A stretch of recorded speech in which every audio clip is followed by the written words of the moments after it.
How's it going, guys? Today we're going to replace the expansion tank, the radiator expansion tank on the BMW E53. It's going to be the same for the BMW E46 X3, and several other ones have this style tank. So we're going to start off by doing a couple things here. On the X5, there's a plastic plate that goes over this. You can see the bolt there and the bolt right there. You got to take that off first, obviously, to access this. So once you take that off, we're going to go ahead and do the two bolts on the air filter housing right here. They're both 10s. These are also 10s. I'm going to pop this loose, and we're going to go ahead and pull out the air box. You might be able to do it without having to take the air box out, but it's going to make it a hell of a lot easier for sure.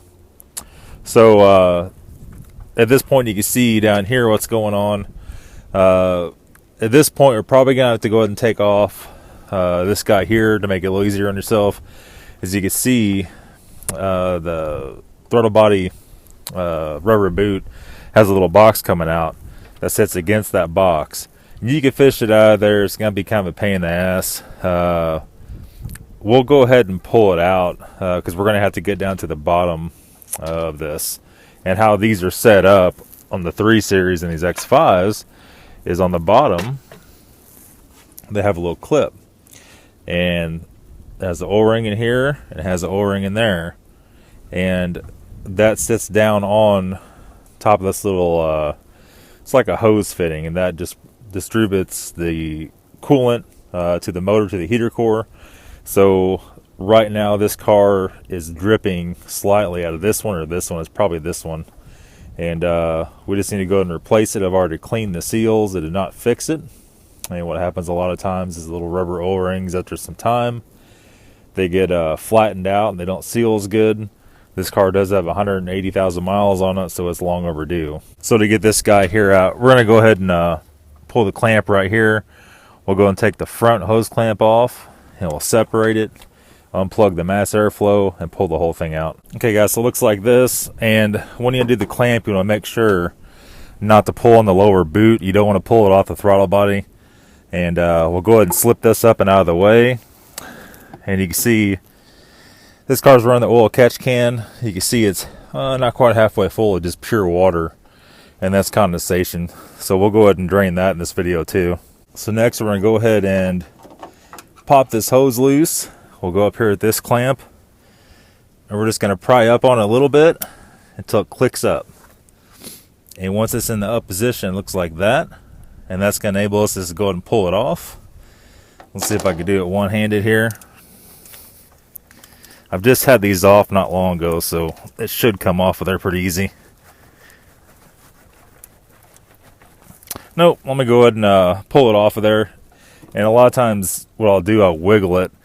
If you just pull on it, you might break it. You need to wiggle it and pull it off. So after you pull it off, you can see here, it's leaking out. It's only leaking the contents of the bottle and a little bit of the hose. That's fine. It's less than the quart.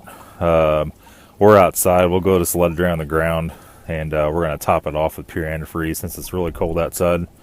And same way on the top here, you take your screwdriver, go ahead and pop that guy up so he's sitting up like that. And we're going to pull him off next. I'm sorry, there's one more clip back here, guys. There's a little clip. This is a double hose. We're going to go ahead and pop him up. So that way, when you pull this guy off, the whole thing comes off one piece. We'll set it back out of the way. And lastly, we're going to reach down on the inside. You can barely see it, but if you reach down there, you could feel of this clip right here.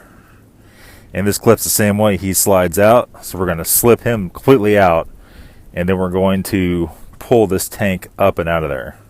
Okay, so here we are, guys. What you might have to do, I just had this thing also, it's pretty easy to get off.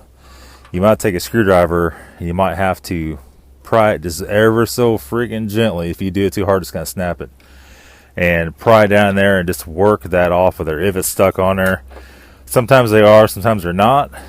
You're going to go and put this in the back side of this, and you're going to pick this up out of here.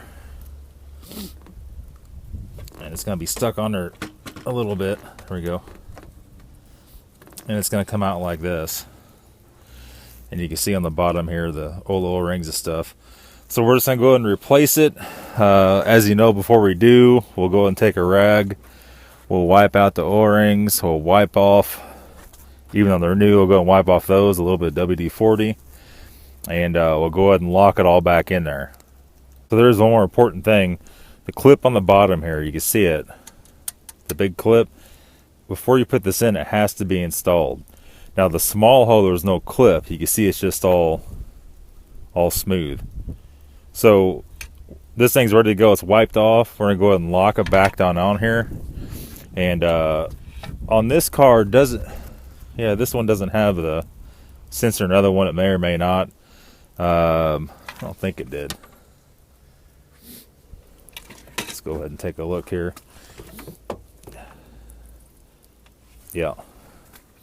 And I guess I didn't plug this in last time I had it out, but the car wasn't calling for it. But don't forget to plug the sensor in. That's a level sensor. Not that it makes any great difference anyway. But don't forget that, and let's go ahead and snap it in and see what we got here. Okay guys, so we went and snapped it back in. Had to put the whole tank back in, because like everything else in China, this one don't fit. For whatever reason, it's just slightly different. So I did what anybody else would do. I stole the O-rings out of it and put the old one back on. I could tell they fit a hell of a lot tighter. So for the time being, that should be good. We'll go ahead and fill her back up, make sure it doesn't leak. And the oil catch can, as I promised you, on the bottom here, the oil catch can, there's a little petcock. Let's see if I can get it out of here.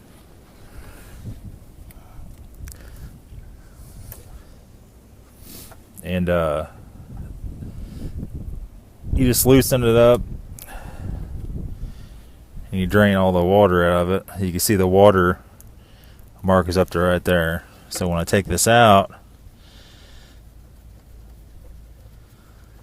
it's all going to pour out.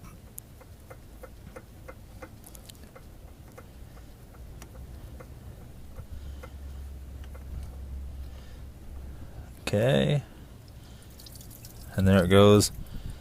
And that's all condensation from your engine. And without the oil catch can, if you burn that through your engine, the oil separator doesn't have any way to get rid of it as far as the factory CCV system goes, and it isn't burning through your engine. A lot of times what will happen here, guys, whenever you take your disvalve out, which is right there, and you look inside the intake, it'll be full of oil and it's be nasty as hell. So with the oil catch can, it's going to catch any oil residue, any condensation. So when you take the disvalve back out and you look at the intake, it's perfectly clean. This also keeps everything else clean inside there, keeps all your sensors clean, and it's just overall a good deal. The only negative is every once in a while you have to come out here and turn the petcock on the bottom and drain it out. Of course, rear assembly is the same. We'll go and put our throttle body back on first. We'll go ahead and reassemble the air intake, and we'll go and hook up our hose to our catch can at the very last. And that's pretty much it, guys. It's kind of a pain in the butt to do this. If you own one of these, if you own any 3 Series E46, any X5, any X3, you're going to have to do this sooner than later.